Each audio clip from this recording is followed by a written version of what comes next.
జ్యేష్ఠ మాసము మనకు ఈరోజు ఉదయం చతుర్దశి ఉందండి. సాయంత్రము 6 గంటలకు మనకు పౌర్ణమి గడియలు ప్రారంభమవుతున్నాయి. అయితే ఈ జ్యేష్ఠ పౌర్ణమిని ఏరువాక పౌర్ణమి అని కూడా అంటూ ఉంటాం మనము. అయితే దీని యొక్క ప్రత్యేకత ఏంటి? ఈరోజు మనము ఏం చేస్తే మనకు మంచి ఫలితాలు ఉంటాయి అనేది ఈ వీడియోలో చెప్పబోతున్నాను, కాబట్టి తప్పకుండా అందరూ చూడండి, చక్కగా ఆ ఫలితాన్ని పొందుతారు. మరి చూసి లైక్ చేయండి, షేర్ చేయండి మీ బంధుమిత్రులకు. ఇంకా నా ఛానల్ సబ్స్క్రైబ్ చేయకుంటే సబ్స్క్రైబ్ చేయండి. మహిళా లోకానికి స్వాగతం. అయితే ఈరోజు జ్యేష్ఠ మాసం చతుర్దశి ఉందండి. రేపు పౌర్ణమి అని మనం అనుకుంటాము. 1 గంట వరకే ఉంది పౌర్ణమి గడియలు.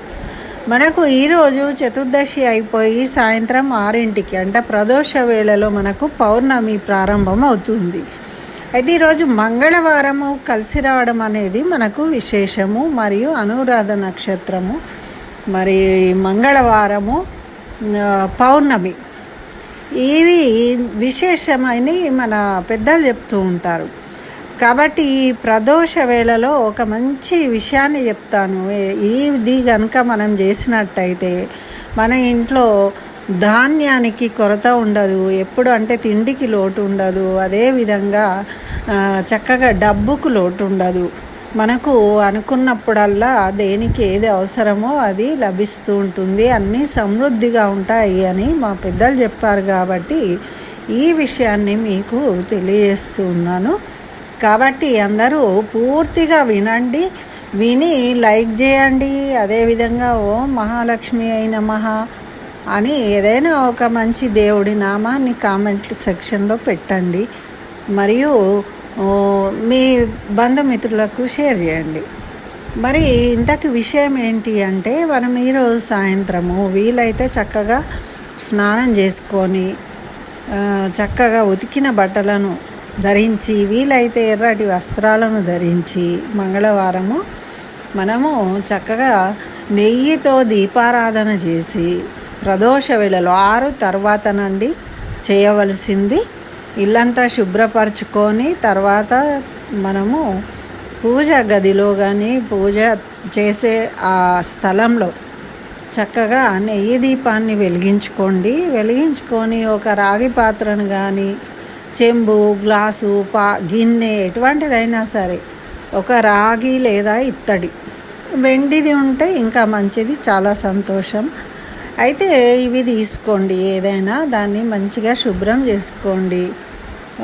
చేసుకొని మీరు పూజ చేసే ప్రదేశంలో ఉత్తర భాగంలో దాన్ని ఉంచండి.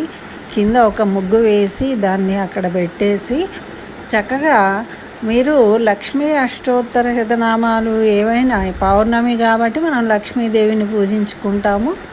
చక్కగా పుష్పాలతోని లక్ష్మీదేవిని పూజించండి. ముందు ఆ లక్ష్మీదేవి ముందు ఈ పాత్రను ఉంచండి. ఆ పాత్ర నుంచి ఆ పాత్రకు కూడా అలంకారం చేయండి. చేసిన తర్వాత ఉత్తర దిశలో ఈ పాత్రను ఉంచండి. ముగ్గు వేసి పెట్టుకున్నారు కదా, దాని మీద ఈ పాత్ర నుంచి దాంట్లో అక్షయం అంటూ 2 కాయిన్స్, పైసలు, 10 రూపాయలు 5 రూపాయలు ఏవైనా 2 కాయిన్స్ వేయండి. తర్వాత కొన్ని గింజలు బియ్యము, అక్షయం అంటూ 2 సార్లు అందులో వేయండి. అంటే కొన్ని అండి, చాలా కొన్ని అంటే కొన్నే తీసుకోవాలి. అక్షంతలు వేస్తాం కదా, ఆ విధంగా తీసి తెల్లని బియ్యం అండి, అక్షంతలు కాదు, అందులో వేసి నమస్కరించుకోండి. అమ్మ లక్ష్మీదేవి, ధాన్యలక్ష్మి, ధనలక్ష్మి మా ఇంట్లో కొలువై ఉండు ఈ రోజు నుండి అని, సమృద్ధి కలిగి ఉండు అని నమస్కరించుకోండి. నమస్కరించుకున్న తర్వాత మీరు పూజ చేసిన నివేదన, తీర్థము, ప్రసాదము, హారతి చేస్తారు కదా, అవి తీసుకోండి. అయితే దాన్ని ఆ విధంగానే అట్టి పెట్టండి. దాని మీద ఏదైనా ఒక మూతను ఉంచండి. అయితే వీలైతే మీకు రోజు మీరు తప్పకుండా పూజ చేసుకునే అవకాశం ఉంది, చేసుకుంటాము అంటే రోజు ఒక 5 గింజలు బియ్యము అందులో వేస్తూ వెళ్ళండి. లేదండి అంటే లేదు, కనీసం ఒక మంగళవారం రోజైనా కానీ గుర్తుపెట్టుకొని అందులో వెయ్యడము.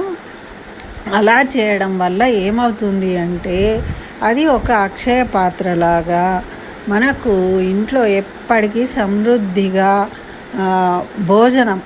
భోజనానికి ఎటువంటి ఇబ్బంది లేకుండా చక్కగా ఆనందంగా ఆరోగ్యంగా ఉంటాము. మనం తిండి తినగలుగుతాము, తిండి చక్కగా మనకు జీర్ణమై మనం ఆరోగ్యంగా ఉండగలుగుతాము లక్ష్మీ కటాక్షం వల్ల. అదేవిధంగా డబ్బులు కూడా ఎప్పుడు అయ్యో లేకపాయనే పరిస్థితి రాకుండా మనకు అవసరానికి డబ్బులు చేతికి అందుతూ ఉంటాయి, ఏ ఇబ్బంది కలగకుండా అని మనకు పెద్దలు తెలియజేసినది పరిహారం. కాబట్టి నేను మీకు షేర్ చేస్తున్నానండి. మీరు కూడా చేయండి, చక్కగా సంకల్పం చేసుకోండి. మరియు మీ పాపలతోని కూడా ఈరోజు మీ పిల్లలకు కొంచెం 7-8 సంవత్సరాల పిల్లలు అయితే వాళ్ళకు కూడా ఈరోజు మంగళవారం. అంటే ఈ మంగళవారం విశేషం ఏంటి, ఇంతకు ముందు కూడా చెప్పాను, జయవారం అంటారు దీన్ని. మంగళవారం మారుగోరుతుంది అంటారు. అయితే కొన్ని అప్పులు చేయడము అట్లాంటివి చేయకూడదు అంటారు. కానీ మనకు ఎక్కువ వృద్ధి కావాలి అనుకున్నవి ఏవైతే ఉంటాయో అవి చేయవచ్చు. ముఖ్యంగా పిల్లల చేత ఏదైనా హుండీ లాంటిదో, పైసలు దాచుకోవడానికి ఒకటి ఉంటుంది కదా, పైసలు వేసుకునేది, ఓ డబ్బానో ఏదైనా ఇచ్చి రోజు అందులో కాయిన్స్ వేయడం అలవాటు చేయాలంటే డబ్బును వృధా చేయకుండా సేవ్ చేయడం అనేది పిల్లలకు కూడా అలవాటు అవుతుంది.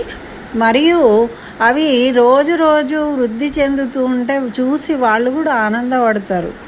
అలా వాళ్లకు జీవితంలో ఒక సేవింగ్ అనే విధానము, దాన్ని మనము అలవాటు చేసినట్టుగా వాళ్ళు దాన్ని స్వీకరిస్తారు. దాన్ని మనకు ఫ్యూచర్లో ఉపయోగపడతాయన్న విషయాన్ని వాళ్లకు అర్థమయ్యేటట్టు చెప్పి వాళ్ళతోని కూడా, అంటే దేవుడి దగ్గర కాదండి, పిల్లలకు సపరేట్గా పెట్టి వాళ్ళతో కూడా చేయించండి.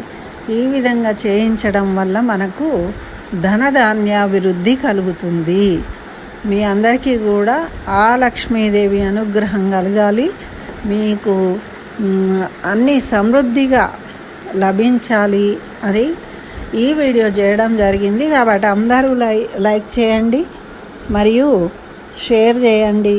ఇంకా నా ఛానల్ సబ్స్క్రైబ్ చేయకుంటే తప్పకుండా సబ్స్క్రైబ్ చేయండి. Thank you for watching. స్వస్తి. జై శ్రీమన్నారాయణ.